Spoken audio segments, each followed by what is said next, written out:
Guys, first, thank you for coming. That's very, very nice of you to come week after another.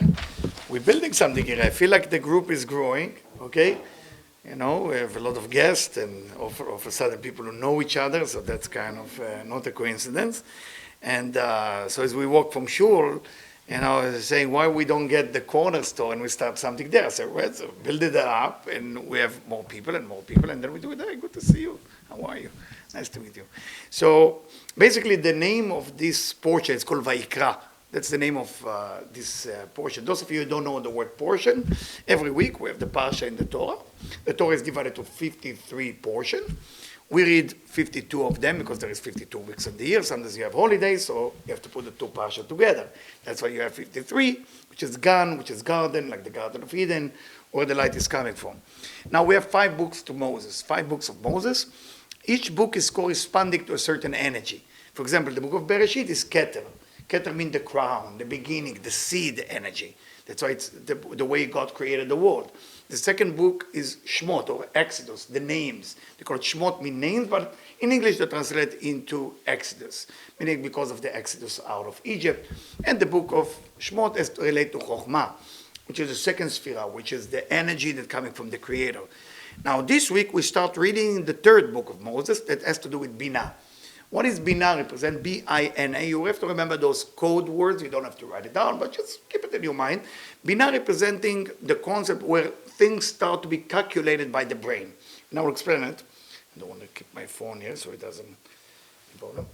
What does that mean that in Binah everything gets established? For example, you are thinking about doing something. Let's say getting married, buying a house, buying a business, getting a partnership. That idea by itself is coming from above. According to the Kabbalists, it's not just you thought about it. People use the term, I was just thinking about it. No, you didn't. You would just offer a thought that went to your dish called the brain. And then the brain accepted or push it away. Very, very, very, very simple idea if you can think about it.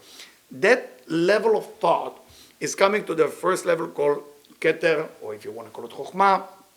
And then slowly, slowly it manifests itself till the way called Malchut, which is the manifestation. Don't worry if you don't know the words. You don't have to know the words. Just understand that there is a certain connection between the Torah portion to the way things operating. So example, you want to build a house, right? You want to build a house, that's an idea. The idea came to you, you don't even know from where.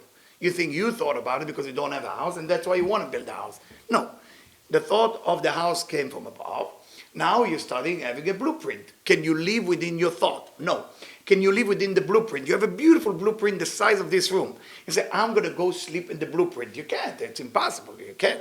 Then come the third level, which is you're buying steel, you're buying wood, you're buying painting, you start thinking about actually building the house. You even started to see the house. Can you live there? No. You can only live in the fourth level, which is called the manifestation. Where is the actual house when after you build it, like you thought about it?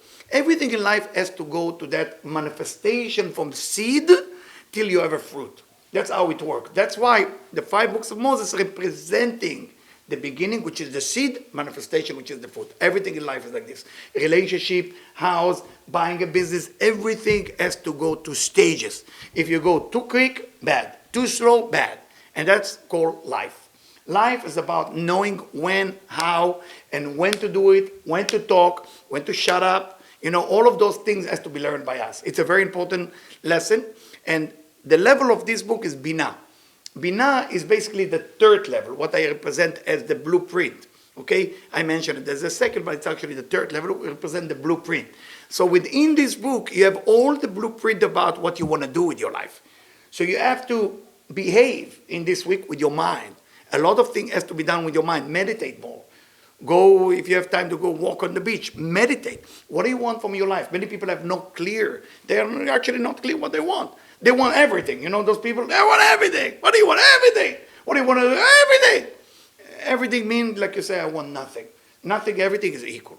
You cannot say I want everything. You cannot say I want nothing. You have to be clear what you want. It's like going to a restaurant. I mean, I have a lot of Persian guests here, so you go to a Persian restaurant, right? Go to a Persian restaurant. If I walk to a Persian restaurant, I never get the right food. But if you speak Farsi, you get whatever you want. When I walk there, I see the Farsi next to me getting whatever you want. I get little rice, little vegetables, that's about it. A Farsi walked next to me, said something in Farsi, and all of a sudden there is a lot of food coming into the table. That's true, Rob. Happened to me on Pico. Happened. I order, they order, same thing on the menu. I didn't even know how to complain in Farsi. You know? I say, what's going on here? Come on. So the idea is we need to understand that with the mind we can actually be clear about what we want. Don't let your mind take you to weird places when you don't know what you want. Don't go there. Don't go there. Don't go into place. I don't know what I want for my wife. I don't know what I want for my husband. Be clear what you want and then talk. If you're not clear what you want, stop at the conversation. Just stop. When you're clear, just speak about it. Very simple. That's called binah. That's called Vayikra. Vayikra in Hebrew means to call somebody. To call. When I call you, ani koreh lecha. I am calling you. Ani koreh lecha. Who's calling? God is calling Moses. He's calling Moses and telling him all about the sacrifice, how to do the tabernacle, what exactly to do in the desert. Beautiful, beautiful book that teaching us about right from wrong in a perfect way. But what does that mean for us? It's mean for us, what is our direction in life? What is your calling? What is calling you? What is the thing that you call it? Oh, that's my calling. That's what I want to be when I grow up. You know, some people, when they're 65, they wake up and say, that's my calling. That's okay. You know, everybody has a calling. You just have first to listen to it. Make sure that your calling is not kind of a weird thing that every day is change. Because if your calling keeps changing, that's not your calling. Calling is something that it stays. It's serious. It's go the same thing. It might have a different variation of how it looks like, but it's your calling. So remember that is very, very important thing. I'd like to start with a story. Even I started already, but I would like to start with the story. The story goes like that. I heard it in 1989. I heard it from a rabbi, wonderful rabbi from Bnei Brak, and the story goes like that. In Russia, they have a problem with. It's a wrong time to talk about Russia. In Russia, they have a problem to collect the honey. Why? Because they have the Russian bear, and the Russian bear disturbing them with the honey, stealing the honey. So what they did, they invented a new idea. They took a piece of wood, a large piece of wood, and they put a nail and a little wire attached to it. So and they put the beehive on top of the tree. So every time that the bears come to take the honey on top of the trees, he push that piece of wood away, and then that piece of wood come and hit them back, and then he give up and he either falling or he go, I guess, where he came from. What is the story has to do with us? What is the calling of that bear? Honey. What in his path? That piece of wood. What is he need to do if he will be a smart bear? Climb above a little bit more, not that much more. Climb above, take the nail out with the wire, let the wood drop, and enjoy the honey. You have lunch, dinner, breakfast, you got it all. But the bear doesn't know that he's supposed to climb a little bit higher to go for what he's calling him. So he's busy with what he wants right now, and that's it. A lot of time we fall into that category. We are feeling like we want something, but we're not willing to make the effort that is attached to what we want. And for that reason, you see many people, as Rabbi Yehuda Ashlag, the famous Rabbi Yehuda Ashlag, right? Yagata umatzata ta'amin. You work for it, you found it, you shall believe. And of course we should say, you work for it, you earn it, you shall believe. Why do you use the word you found it? Because we look at life, or Vashlev look at life, that everything that we do, we cannot truly earn it. It doesn't matter how much work you put into it. The earning point is a gift of the Creator. When you feel like you're earning your relationship, when you feel like you're earning money, when you feel like you're earning anything, you are a happy person. You cannot be happy until you feel you earn something. If I were to take a poor person, and every day I will give him more gift and more gift and more gift and more gift, you think you will feel great, right? And after all, I'm giving him everything. No, he will feel terrible, because the one thing that the human being is looking for is to be in the image of the Creator. What is to be in the image of the Creator? To be a creator. We want to be a creator. We cannot create when everybody's giving us everything we ever want, because we want to find a way to earn it. For that reason, we say found it. Yagata umatzata. You found it. Meaning you have to feel as everything is founded and go yagi'ah again. Go make another effort to get it. Very important, the yagi'ah, the hard work and everything. Your money you're making, love that you're earning, everything about earning. If there is the biggest gift you can give your kids, most people think it's love, it's a hug, it's a kiss, it's a nice letter, a gift that will remember them, a gift of the best teacher, best educator. No. You got to give them a way for independency. The one gift you can give your children is a way to be independent. That they no longer need you. That's a true love. People think true love that they will be dependent on me. But that's not love. That means dependency on me because I enjoy it. It's the way I want it. But truly, if we want to give love to a person, how can we help them to be on their own? So in this week parashah, when we look at this week parashah, as I said before, Binah, every decision you make, every thought, every idea has to do with this week parashah. And remember, we're on Monday. You have 4 days till Friday because on Shabbat the energy shifted. So make sure that you just focus on your mind and ask yourself, how am I earning everything about my calling? Because you cannot just look for the honey like the bear, and you cannot keep pushing that piece of wood and wait for it to go away. It will not go away. The chaos we have in our life is not going anywhere. It's not going anywhere. But if we find a way to climb a little bit, that much, a little bit above, we can take the nail out, we can take the wire, and we would enjoy the honey. But you're going to earn it. Otherwise, it's not working. Okay, so far so good? Clear? All right, very good. Now we're going to go a little bit to the Zohar. We didn't do a lot of Zohar last week.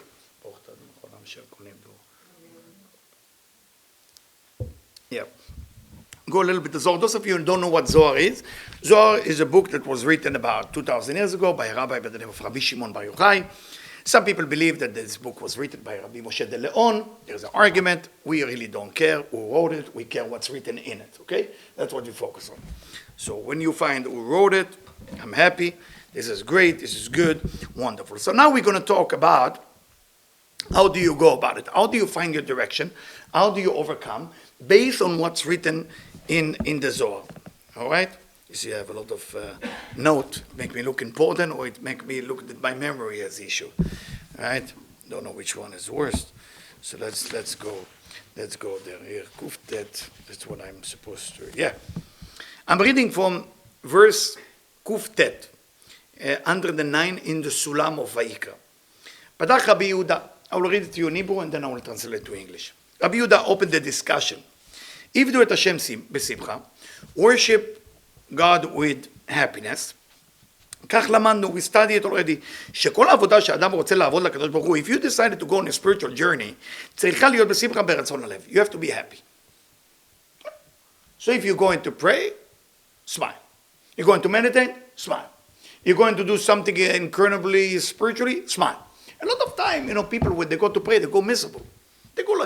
They feel like God will have more mercy on them. I grew up like that, by the way. Maybe because I'm a Sephardic Jew. They tell you, if you're more miserable on Yom Kippur, you look miserable, you fast, you're broken, then Hashem will have mercy on you. According to the Zohar, which was written 2,000 years ago, at the same time of the Mishnah, it's not so. You have to be besimcha. You have to be besimcha. If you want to talk to the master, to the king, to God, first smile. If you come with no smile, wait outside until the smile comes to your face. Because otherwise the spiritual work is not complete. ואם תאמר, העבודה של הקורבן כך הוא, אי אפשר, כי האדם הוא עבר על מצוות אדונו, על מצוות התורה, ושב לפני אדונו, באיזה פנים יקום לפניו? הרי ודאי ברוח שבור. So what if I did something wrong? What if I did something wrong? I did something terrible. Do you want me to come to the Creator with smile? You just stole money from your best friend. You just stole money from your best friend. You want me now to worship God and say, hey, God, I'm just come to say, I'm sorry, I stole money. What is this smile? What is this smile? ודאי ברוח שבור, ברוח עצוב צריך להימצא. ואיפה יהיה שמחה? איפה יהיה ארננה? So the Zohar raised question on his own idea. The Zohar said, what if the person, it's like the Zohar raising doubts over the idea that the Zohar just established, that you're supposed to be happy when you connect to the Creator. And now the Zohar said, well, what if you did something really bad? Would you go to the master and say, hey, I just kill a few people, but I know you like me to smile. It doesn't go together. הוא משיב, so he answer, אלא שם למדנו. אדם ההוא שחטא לפני אדוניו, ועבר על מצוותיו, הוא בא להקריב קורבן ולתקן את עצמו, הוא צריך להימצא ברוח שבור, ברוח עצוב, ואם הוא בוכה, הוא יפה מכל. Say, well, if you know for sure that you did something, you damaged people's life, you did something really terrible, okay, then you have to come broken. You have to come sad, but I will explain it in a second, okay, because it's based on Ravash like knowledge. And ואם הוא בוכה, if he cry, הוא יפה מכל. When a person is crying, is even more beautiful than anything that is broken.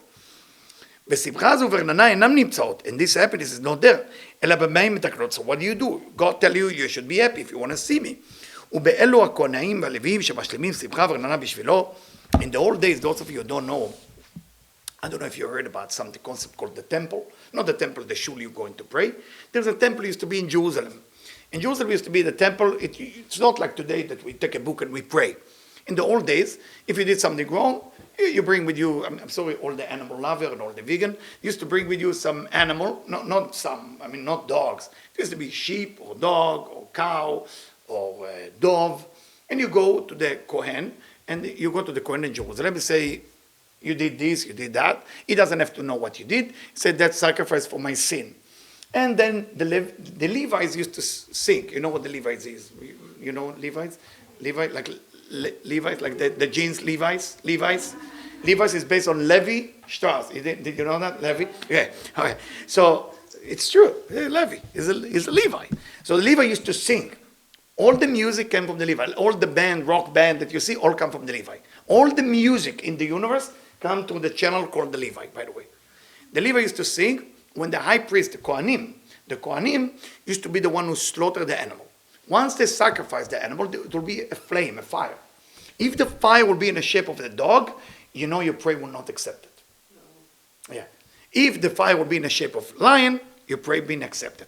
Now, of course, you're asking, what's wrong with the dog? I mean, the best, we call it the best friend of humanity. Not my dog, but most dogs. So, my dog is my friend when I give him food. That's it. That's about it. All right. So, but people still convince me that the dog is the best friend of human being. I'm into it. I'm getting it 3 years. I didn't find it yet, but I'm going to. I'm working on it. So, why dog? The way that the dog bark is huv, huv. That's what the Zohar said. This is not my words. I'm giving you the words of the Zohar. And when hav, hav in Hebrew is a bet. Hav mean give me, give me. So when a person has the consciousness of what else I can take for myself, what else can I grab for me, there's only me exist, then he's acting like a dog and the fire will be like a dog. But a lion act different. I don't know if you read about a lion is the king of all animal. Then when you're willing, you really come broken. But you're not broken because your brother bought a better car or your neighbor built a bigger house. You're broken because you have some type of missed opportunity with your spiritual journey. When you cry because of that, it's a different tears when you cry for something you don't have. Is that clear? It's a different tears. There's two tears. It's two tears. Maybe it's a time to explain it. You know, it's saying in the Talmud that all the gates, after the temple was destroyed, all the gates remain closed. Gate of repentance, gate of asking for money, gate of asking for mercy, gate of asking for help. All those gates are closed. But there is one gate remain open. Only one gate remain open. It's called Sha'arei Dim'ah, Lo Nina'alu. The gate of tears still open. Only one gate. So they say that the Kotzker Rebbe, the old Ravanim, is asking a very good question. If there is one gate open, why do you need a gate? Let it be open. Gate. We don't need the gate. We don't need the door. Why it say remain open? It's open. Just cry and open. Not every tears open that gate. If I cry for things I don't have, this gate will remain closed. If I cry for my missed opportunity, which means, why did I hurt my neighbor yesterday? I'm crying for that to say, God, please give me power to be nicer to my neighbor tomorrow. Then those tears work. So tears, and many people cry, but a lot of times people cry for what they don't have. I don't have this, I don't have this. How come my neighbor bought a new Lamborghini and I'm still driving a Ford? What's going on there? I'm crying to God to give me Lamborghini. Those tears will stay on your face, okay? But there is tears will open the gate when I'm crying for things that I cannot change. For things, let's say if I work on my anger, or I work on my selfishness or my ego, and I'm crying, I said, please help me to get less angry and much nicer. Those tears will open all gates. It's very important to remember. So for that reason, when you talk about sadness and tears, it's not regular sadness. The Kohanim slaughter the animal, the Levites are singing. So when he come broken to them, they are doing his job of the happiness, and he's doing the job of being broken. Rav Ashlag writes, those of you who don't know, Rav Ashlag was, 1922, Rav Ashlag discovered a new way to interpretation to Kabbalah. It's called Etz HaChaim, Tree of Life. And when he came up with that interpretation, people kind of disagree with him because it was unique interpretation to Etz HaChaim, to Tree of Life. And he told them something even more weird than didn't sound good at that time. He said that Rabbi Isaac Luria went into his body and he's talking from his body. And that's what he write down. I was born a few streets away from where Rav Ashlag died, wherever Rav Ashlag was. And I used to hear about a rabbi that used to hold the pen in his head and the hand was writing by itself. I didn't know it was him until many years later. So just to let you know, I mean, Rav Ashlag was at a level that we cannot fully understand and grasp, but the miracle used to do, it's just not normal because he was chosen from above. So what he's telling us about crying and being sad, he said you have to set up a time and a day when you're supposed to be sad, and that's it. He called it Kaf Small. He called that time left column. He said left column, you can only have 15 minutes a day. You put it on your schedule. When is it? You sit down alone, you cry, you be jealous, you be angry, you be whatever you want. 11, 15. By 11, 16, out. Cannot be angry again, that's it. Scream, yell, get angry, 11 to 11:15, that's your time. If you will get angry whenever you feel like, that's when it's no longer you. You've been used by a dark force. You've been used by negativity. We're not getting angry when we want. We get angry when the anger wants me to get angry. That's a problem. You don't get last when you choose to get last. You get last when the last choose you to have last. So that's a problem. That's the way. So our calling is to be organized. That's what the Zohar is teaching us. It's got to be serious. You cannot just say, I have a calling, I'm going to do that. Oh my God, it's amazing. In 2 years, I have another calling. Another calling. It can be a different idea, but it's in the same category. Can you change your mind? Well, yes, of course you can change your mind. But if you change your mind every day, we don't need to change the direction. We need to change the mind, right? That's why I say change your mind. Anyway, so we continue with that, and it say, עתה שלא נמצא קורבן, מי שחטא לפני אדונו שב אליו ודאי שהוא מר נפש בעצבות. What do we do nowadays? Say the Zohar. We don't have temple to go with the sheep or the pigeon or whatever it is. So what do? We're going to be sad all day long. רוח שבור, broken spirit. איך מקיים שמחה ורננה? How do you want me to be happy? הרי אינם נמצאות בו. I don't have כהנים, I don't have לוויים, I don't have the temple, I don't have sheep, I don't have cow. והרי כך למדנו, שהתשבחות שבשבח לדון לשמחת התורה, הרננה של התורה, זו שמחה ורננה. Tell us the Zohar is second. When you go to shul and you go to synagogue and the Torah come out and you are happy with it, you are happy with the Torah, you're happy with your prayer, that's as if you went to the temple and you become happy. Okay, I'm not talking about temple as synagogue, temple as what used to be 2,000 years ago. So everything is basically replaced with that. ולא מתוך עצבות. דהיינו שלא יעמוד אדם לפני אדוניו בעצבות והרי אינו יכול כי ליבו נשבר בו בחמת חטאיו, מה התיקון שלו? But he said be careful. מסכת ברכות עמוד הל"א say you got to be careful when you go to pray with sadness. That can be actually going against you. Even if you mean it, it can go against you. So what to do? So you say לעולם יקנוס אדם שיעור 2 טפחים ויתפלל תפילתו. When you enter the synagogue, when you enter a place of prayer, you enter, the tefachim is the size of tefach is like that, as a fist. 2 fists inside the door, you go into any place of prayer inside the door, stand there for a second, 1 second, and at that moment, include within you Abraham, Isaac, and Jacob, and then walk in and do your prayer. Don't just walk into the shul and place of prayer like, hey, how are you? you. I came here to have some coffee. No, respect the place where you pray. Because that place replaced what the temple used to be. Take it seriously, the prayer will be taken seriously. Take it not seriously, the prayer will look not seriously. It's very important. So you say like that. Just I'm gonna let you ask a question in a second. So, how do you start? What do you do after you enter? בואו לפניו ברננה, זוהי שלמות שלה. כי שמחה היא בלב, happiness is from your heart, ורננה היא בפה. You have two things you have to do with happiness. One in your heart, one in your lips. And you have to mix them. The renana is a level of singing with awe, with respect, that's in your lips, and the happiness is in your heart. What do we learn from it about our calling in life? Vayikra. We learn that if you want to start to go on a spiritual journey, or you're already in a spiritual journey, the number one thing that you got to ask yourself, if you're connected, if you're happy. If you're not truly happy about your spiritual journey, you're not on a spiritual journey. You're on some journey, but it's not spiritual journey. Spiritual journey meant to make you happy, and while you do it, you're supposed to be happy. You might be on a religious journey, which is similar. It's important. Religion is important. For each person to have their own religion, they got to keep it. But spirituality is more about how to connect to the inner self, and through that, connect to the Creator. So, to get to that level, a person has to look for themselves. Am I happy? Am I happy? Am I happy right now to connect? I'm not. Then something is missing within me, or something is missing with the connection, or maybe that place is not for me. It's all okay. But find out your calling. Where is your place? Yeah. One more thing, and then I'll let you ask a question, because I'm talking already too long. I am talking too long.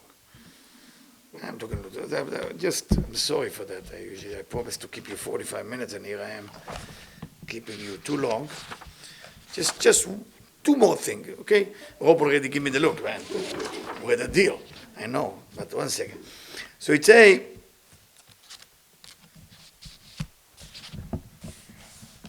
one of the easiest way to get into your calling, it's in Kuf Kaf, 120 in Sulam. בואו ראה, כי כל בני העולם אינם נמצאים קרובים אל המלך העליון, כמו אלו הכלים שהוא משתמש בהם. ומי הם? There is people that getting closer to the Creator right away. Who are they? לב נשבר ונתקע. People who in a way broken and depressed. It's contradict what we just studied. You're supposed to be happy. ודקה ושפל רוח הושיע, אלו הם כלי המלך. כשנמצאים בצורת בעולם, ורעב הדין מתחזק על העניים, when there is problem in the world like we have in Russia and Ukraine right now, there is war, there is people who are dying, and the poor people kind of have nothing, אז הם בוכים, then they cry, וצועקים, and they scream in front of God, and then God taking care of them first. כי לא בזה ולא שקט צענות עני, ואז הקדוש ברוך הוא פוקד, על מה בא הרעב לעולם, אוי להם לאלו רשעים שגרמו את זה. And then at that moment God is checking why there is hunger, why they're suffering, why they're actually not having the food or the money that they need, and then at that moment problems start to happen, worse in the world, unfortunately. What does the Zohar say about it? Who is those broken people?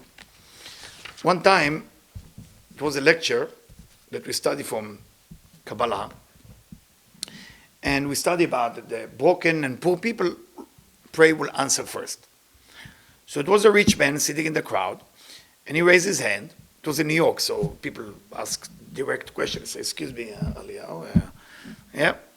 Say, should I continue praying? So, well, I didn't even know where he's going with it. So, yeah, why? He said, well, I'm rich. I'm never going to be poor. He said that only the poor people get the prayer answer. So what about me? Wasting my time. So the answer that we came together to, no, I didn't come up with the answer, all of the group came with the answer, that you have to, and they found the proof to it in the Zohar, that the person has to get to a place where you feel like in any second everything can disappear, but not from panic, from appreciation. Everything can disappear. Even the chair I'm standing on, the room, everything cannot be stable. Don't feel like everything will be here forever. When you are like that, you are poor. And when you are poor, you can truly pray. But if you pray already from a place, it's my car, it's my wife, my husband, my kids. Look with gratitude to everything. When you look at gratitude to everything refresh. It's become fresh value to everything in your life. You know, when unfortunately, we only have gratitude and appreciation when we lose things. But we don't have to wait for losing. We can have appreciation before. That's why I said the poor people, it's not mean poor only. I mean, when you get to the consciousness of the poor person, you can draw all the blessing in your life. Last thing I know you give me the look, I know, it's short. Really, not long. I'm sorry. Yeah. Yeah, that's that. So I'm going to skip that part. I was about to read the whole thing. Ivdu et Hashem b'simcha from the Breslev Rebbe. The reason I'm reading from Breslev every week is to make the Russian and Ukraine border better, because he's buried in Ukraine. So I'm trying to send, by reading his book, a little bit energy. So I'm going to make it short. I'm not going to make it too much on you. And he's talking about, so what to do? What to do? Let's say you choose a direction, you choose a business, you choose a marriage, you choose everything. What's the first thing you got to do after you know where you're going? You know where you're going. So the Breslev Rebbe, it's called Likutei Moharan. The concept of charity is a great thing. It's always going to help you. The need of the body are great. ואפילו ההכרחיות הם רבים וגדולים מאוד. Even the little thing, like food, או אכילה ושתייה, מלבושים, clothing, דירות, apartment or home, שיכולים לבלות ימה ושנה ואפילו על ההכרחיות בלבד. So, to taking care of דירות, house, מלבושים, clothing, שתייה, drink and food, this is the basic. והם מונעים את האדם מאוד מעבודת הבורא. And if those things preventing the human being, let's say if a poor person doesn't have a house, or clothing, or a drink, or food, and preventing them from עבודת הבורא, from worship the creator, אף על פי שגם הם בעצמם, הם גם כן עבודת הבורא יתברך, כי מבחינת התערותא דלתתא, כי בעובדא לתתא יתערותא דלעילא. It's from the Zohar, it's a beautiful section, I'm sorry, it's too long. So, every time you give charity, you have to understand that this is not just helping a person, and this is more helping yourself. If you think like that, everything open up. But if you look at the poor person, and I give him another $5, you know, the place where I pray, you came with me one time. It was a funny thing with Rob. So we have a lot of poor people coming to our shul. And they come after another. So I have a bunch of, a lot of dollars, singles dollar, because I know they come. And there's a lot of conversation. So you just give. You know, they keep coming and they're giving it. You pray, and they come, hello. So Rob see me like, what's going on? You become like the Rebbe of Lubavitch, you know.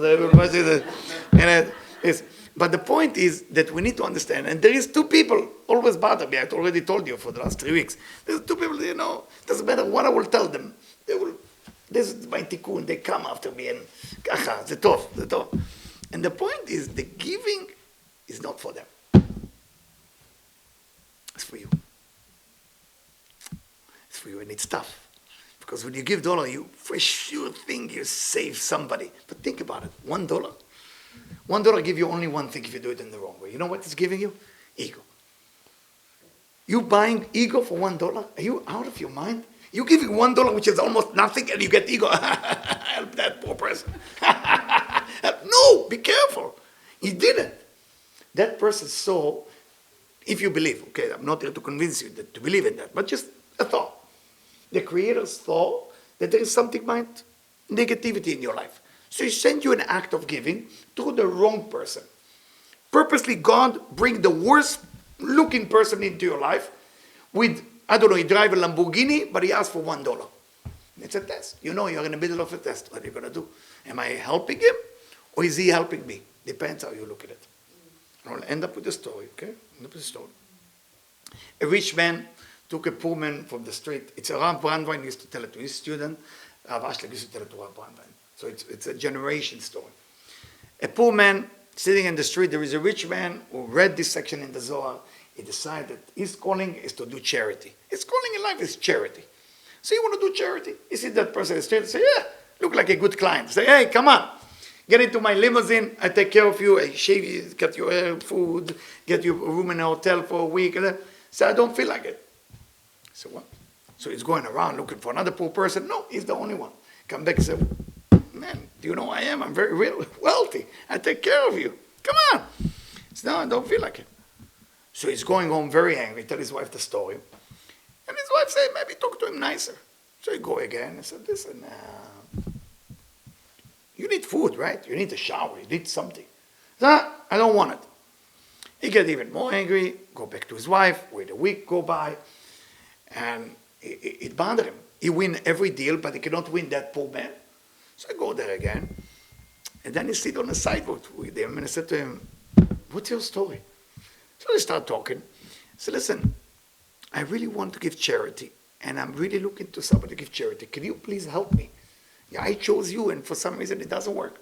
So if that makes you happy, I come with you. Come, let's go, and I come with you. We eat, you take a shave, you put me in a hotel. What is the story trying to explain to us? A lot of time when we give, we're not actually the giver. We're the receiver. If we can think like this, just change the mind like this, every dollar you give, not only it's not going to give you ego, it's actually going to give you a blessing into your life. It's a very, very important thought. Every cent you give, you have to look like that person can save me, that person can save me, that person can save me. And if you have kids, teach it to your kids. Because giving, even if $1, cent, quarter, something, when they give, they have to feel like, wow, thank you so much for taking my money. Thank you so much for taking the dollar. Now, why especially I'm talking about it, and the Zohar talk about it in the month of Adar. In the month of Adar, we know Purim is coming soon. Well, now it's 8 Adar tonight. We have in 10 days, we have Purim. And we know that in Purim, by the way, we're going to read the Megillah here if you want to join us. We're in the Megillah, that's a serious part. And if you want to make a wild party after that, I'm up for it, no problem. I will join you, okay? But the first thing is the Megillah, okay? That's the first thing. And the idea in doing Adar, it's written, in the month of Adar, you have to be more charitable. In the day of Purim, you have to carry money in your pocket. And even if the person who asks you for that money look absolutely wrong to you, you give. That's only that day of Purim, actually Hanukkah too. This few holidays that happen this way. Guys, because of the time issue, I'm going to turn this into a short meditation. And please think about your calling for a second. If you have a calling, please, one calling that you have, one calling. It can be in a marriage, it can be in a relationship, in a business, it can be well-being, it can be health. So what I want you to do, your belly button is representing where you come from, okay? That's where you come from. So put your left hand, so your left hand will touch the belly buttons, and the right hand will go on the right. The left hand represents, by the way, the receiving force, and the right hand represents the giving force. We are mixing energy. If you feel to do it this way, it's okay. Sometimes when I pray, I do it this way, it doesn't matter. What I want you to think is your calling. The way you're doing it, basically, you close your eyes, and you try, don't lift your chin, keep the chin 90 degrees to your chest, don't go with the chin up or down, and when you are 90 degrees to your face, lift your eyes about 30 degrees like that, okay? And when you lift your eyes, focus on something in the room or something that you see, that it's 30 degrees above your eyes, and after that, close your eyes while your eyes is 30 degrees up. The way you're going to feel, something will start shaking. Don't cross your hand like this. Don't cross fingers. Don't cross fingers, please. It's mixing energy. Thank you. Okay? And now, what I want you to do, keep your eyes up while your eyes close. Okay? Good. Now focus on your breathing. Basically, we take the avir, we turn it into or. We take the yud out. Avir means oxygen, breathing. So you breathe, okay? If you know how to breathe through your nose, good. If not, it's okay. Just from the nose and exhale from the mouth, if you can do that. If you can take it to another level, inhale and hold it for 3 seconds, and then exhale. Focus on the breathing.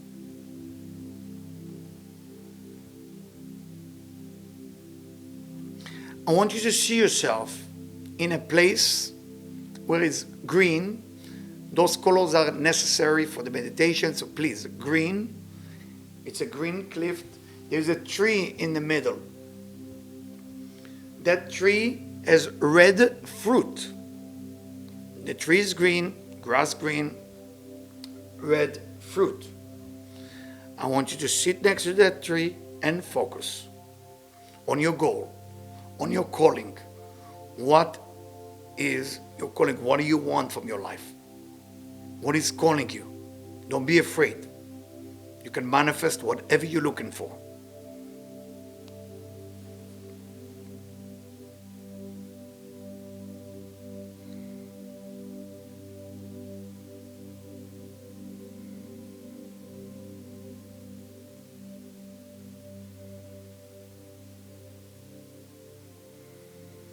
Once you're clear on your calling,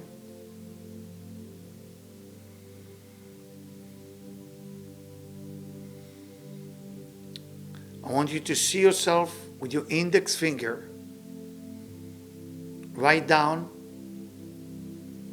on this beautiful cloud above you, what's the name of your calling? Please keep it as a secret for yourself, at least for 7 days.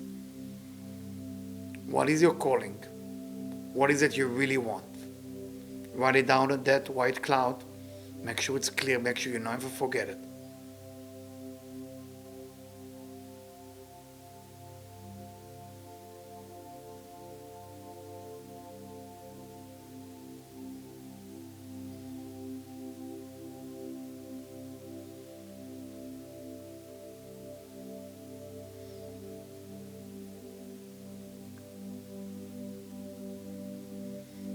Inhale and exhale 5 times, slowly.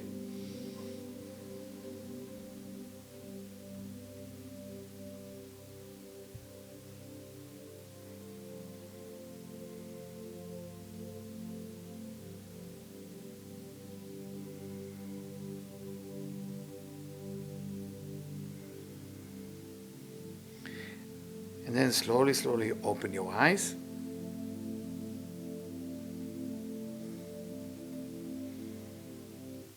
May what you see will be, or even more. Let me just summarize what we did tonight. We talk about the calling. We talk about the bear with the honey, to understand that in life you got to earn, you got to climb above. We did talk about how to ask with the happiness, but still you need to be broken. You need to be broken when you ask. And Rav Ashtak explained that during the day, you take a 15 minutes break when you need to be broken or you need to be upset. It's only 15 minutes a day. And the quality of what you're asking is through your giving. So how you give charity, are you giving it to help someone or are you giving it to help yourself? We'd like to invite you, there is awesome cookies that exist here, right? Am I right? It's here, there's tea, coffee. Those of you who want to ask any question or want to say hello, you're welcome to come and say hello to me or to introduce each other. Thank you so much for coming again. It's very, very nice of you.